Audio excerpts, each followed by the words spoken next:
We have people in power being accused of mortgage fraud again. Longtime listeners to the program might remember back on episode number 38, we discussed allegations against New York Attorney General Letitia James. Here we are a few months later. We're back at it. More people are being accused.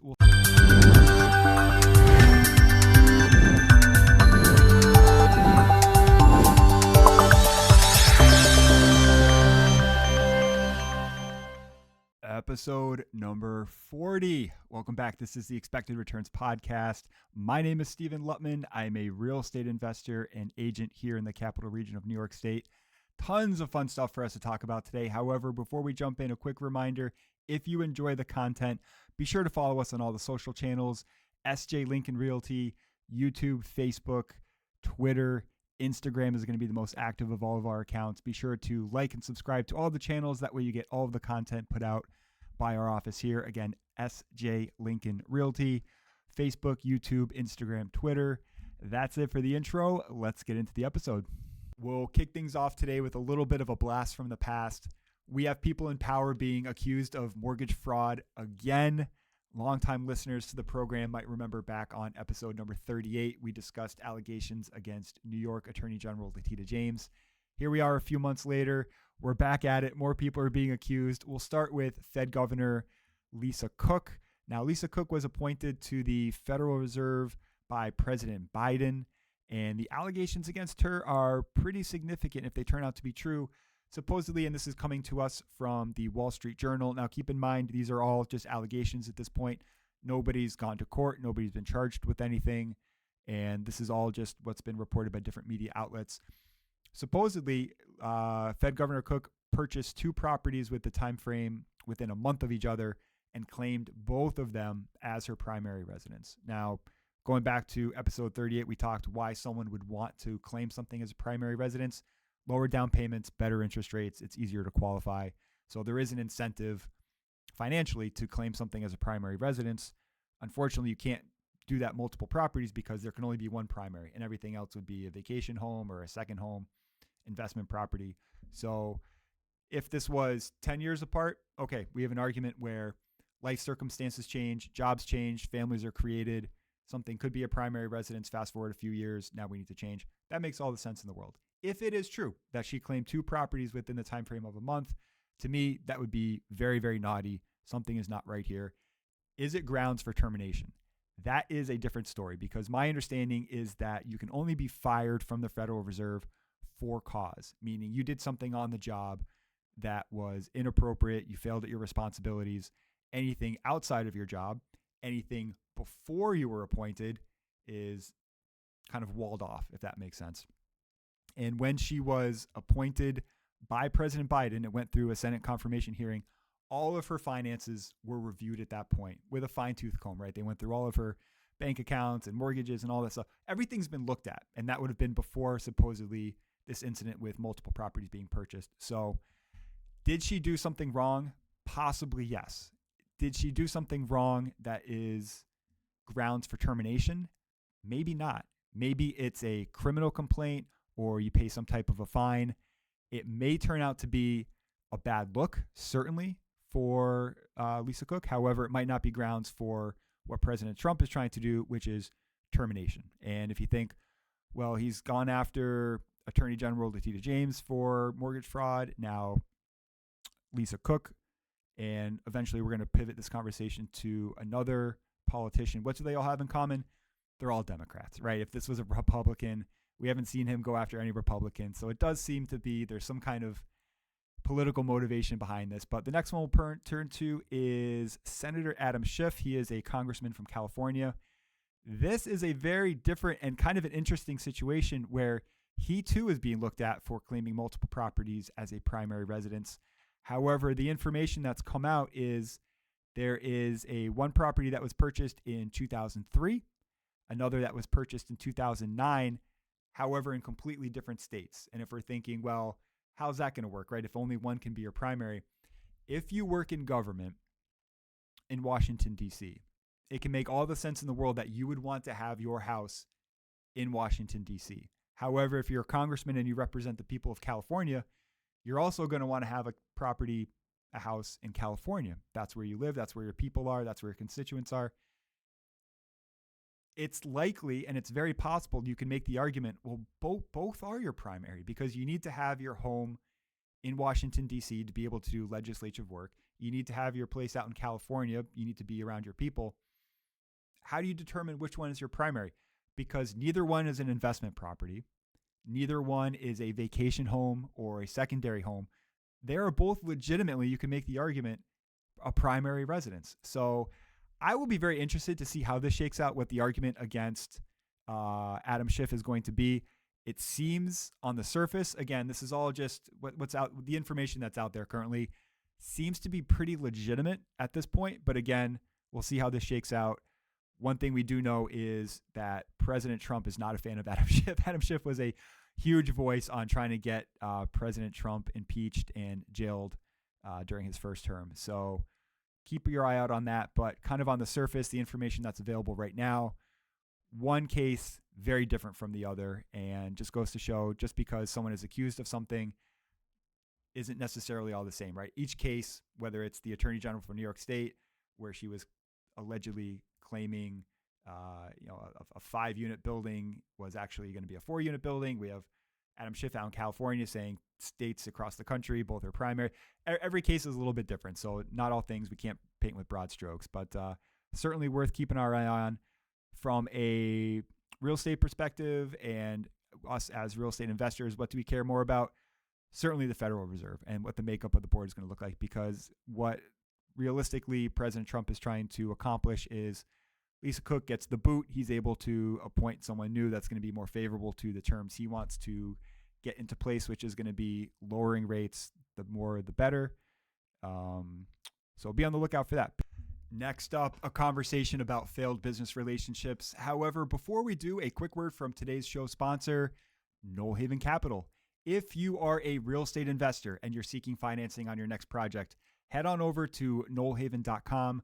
Whether you're interested in acquiring a large apartment building, maybe your business model is more VRBO, Airbnb, short-term rentals, or perhaps you're interested in doing fix and flips on single-family residences, whatever it might be, Knollhaven Capital likely has a product for you. That is my office. I'm located here in upstate New York. However, we have lending options throughout a majority of the country. Knollhaven.com is the website, or you can reach out via email, info@knollhaven.com. Provide a little bit of information about the project, and I'll be sure to give you a call and discuss what product offerings might be available. Again, knollhaven.com is the website. Info@knollhaven.com is the email address. That's it. Let's get back to the episode. And next, an unfortunate reminder that not all relationships are built to last. Wells Fargo recently announced an end to its partnership with payment processor Bilt. This comes multiple years in advance of when the agreement was initially set to expire. What was supposed to be a huge win for both parties ended up costing Wells Fargo millions and millions of dollars every month, which ultimately resulted in seeing them end the relationship with Bilt. Who are the parties here? Bilt is not super well known. It's going to be more geared towards your millennials and younger generation. It is a loyalty program. It's a payment processor. And their claim to fame is you are able to pay your rent through Bilt with no fees. Now, for the landlords out there, we accept paper checks. We prefer payments be, debit cards, ACH payments online. We do not accept credit cards, a vast majority of us. And the reason for that is because the fees are astronomical. So the claim to fame for Bilt was that, hey, you can pay your rent through us, and Bilt would ultimately eat the fees, and landlords, whether it's small mom and pops up to, the big, large players, would be able to accept credit card payments without necessarily having to eat the fees. So that is how Bilt initially became to get some notoriety. Wells Fargo, obviously one of the largest banks in the country, has been around for hundreds of years. This was initially supposed to be a great pairing because Bilt now gets to attach its name to a company that's known throughout the entire country. So that's going to be a huge win for a company that's still trying to gain popularity, notoriety, become a little bit well known throughout the country. Huge win for Bilt. From Wells Fargo's perspective, they are now tapping into a demographic that they thought they had kind of lost out on, that they had kind of fallen behind, younger folks. From their perspective, they envision this as, yes, we are now going to be eating some processing fees for people that are going to be using their cards to pay rent, because that's how people know Built. It's great for renters. However, if we can get them in the door, yes, we are going to be eating some percentage, whether it's a 3% processing fee, 4%, whatever that might be. However, what can we get out of it? Well, we're tapping into a brand new demographic that we don't have already. So we're bringing in large new customers. Those customers sometimes don't pay their credit cards all the time. So we're going to be collecting interest on credit card payments. There are going to be transaction fees. So yes, we might be eating a certain percentage on rent payments, but they're also going to be using that card to buy gas and buy groceries and all the other household items that they might be purchasing. Those transaction fees are going to go to Wells Fargo. So they're going to be collecting on transaction fees. They're going to be collecting on interest on unpaid balances. And ideally, if you are a renter in your early stages of life, let's say you're a millennial, at some point, overwhelmingly, you are going to transition from a renter to a homeowner. And Wells Fargo, you better believe it, is going to be there to help you with your mortgage needs. So from Wells Fargo's perspective, might be some short-term pain on eating some processing fees. However, the upside, potential mortgage customer, large balances on, or large interest payments on unpaid balances, and just kind of your everyday shopping needs. Huge win for both parties. Unfortunately, what they didn't take into account was the clients and customers of Built turned out to be a very savvy bunch. And not only were they using it to pay for their leases for their apartments, they weren't using the card for anything else. They specifically used it just for that, because they're racking up loyalty points. They're getting, in some cases cash back, but they were always paying off their balances. The amount that Wells Fargo thought they were going to be able to earn on credit card fees was a fraction of what it ended up actually being. So they got the downside of paying the fees. They're not getting the upside of mortgage customers in the percent that they thought they would. They're eating, or they're not receiving as much in interest payments.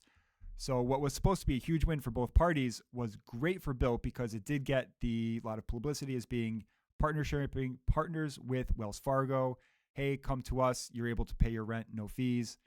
Great for Built, disastrous for Wells Fargo. And again, it ended up costing them millions and millions of dollars every single month, to the point where they just said, enough's enough. So great for Built. They're going to go on and try to re-envision what their product is going to look like, and eventually they're going to attach to someone else. So that company is not going away. They have a pretty strong following. Millions of clients use it for loyalty programs and cash back on purchases. So from Built's perspective, obviously they would have preferred the relationship to continue throughout the entirety of what the initial contract called for. From Wells Fargo's, it was hey, this relationship didn't work out. We don't want this to continue. So we're going to end up canceling it early. So, great idea up front. It seemed like it was going to be a giant win-win for both parties, but just goes to show that just because something looks good on paper, once you put it into practice, doesn't necessarily mean it's going to work out. And finally, we'll wrap up today with a few rapid fire stories. The first of which being, we may soon see an increase or possible elimination of capital gains taxes on the sale of your house. Now, currently, when you sell your house as an individual, you are exempt from paying taxes on that gain. If you're an individual, for the first $250,000 worth of gain, and as a married couple, that number increases to $500,000. It does need to be your primary residence. As an example, if you were a married couple, you purchased a house for $250,000. 20 years later, you go to sell it, it's now worth $1 million. That's $750,000 worth of gain. As a married couple, you would not pay capital gains on the first $500,000. You would on the remaining $250,000. So that's the current law. The argument now is that, well, these numbers were set over a quarter century ago. Inflation has obviously pushed property values up significantly. Does it make sense to kind of modernize the amount that families are able to exclude from paying capital gains on? Could make that argument. The other aspect of this that's being considered is that if you were to eliminate capital gains or make it more cost effective for people to sell their houses, does that in essence lubricate the housing market a bit? Does it give people more of an incentive that, well, hey, if I had sold my house previously, I would have owed a whole bunch of taxes on it, but if they were to eliminate capital gains tax, I now have less of a penalty if I do sell and go buy another house. That's a little bit more attractive. So that's the game plan for why something like this might work. An interesting argument I heard from, and I hope I'm not misquoting this, I believe it was the lead economist at Redfin. Maybe someone can double check that for me. But her argument was that rich people, so if you were to, let's say, bump it to $1 million or whatever it might be, rich people aren't going to be suddenly more incentivized to sell property because they've already been doing it. Rich people move quite frequently to avoid the exemption. So they might purchase a property, they might have it for a couple years. Once they get up to that $500,000 gain threshold, they then sell it and go buy another property. So if you're looking to kind of, again, lubricate and give some traction to the housing market, you're not damaging the rich people. They've already been cheating the system, not cheating, but they've already been gaming the system for years because they've already been kind of manipulating, okay, we're getting up to the threshold. So interesting point of view. One side says, well, if we increase the amount, we're going to get some traction in the real estate market. People will be more incentivized to sell. Pushback being, people have already been selling. This isn't going to create anything new. If anything, you're going to be collecting less in taxes, so it'd be less beneficial for the government. So something to keep in mind. Keep our eye out for that. But the takeaway is, if you have a $500,000 gain on your house, congratulations. That's fantastic. And it's just all the more incentive. If you are a renter, I'm always trying to give you a push. Let's get you to home ownership. Not only is it great financially, but from a tax benefit standpoint, it's also positive as well. So keep on the lookout for that. And finally, we'll wrap up today with good old New York State trying to make it as difficult as possible for people to do business. New York State has passed an all-electric mandate for new construction, and this isn't for large scaling, office buildings or apartment buildings.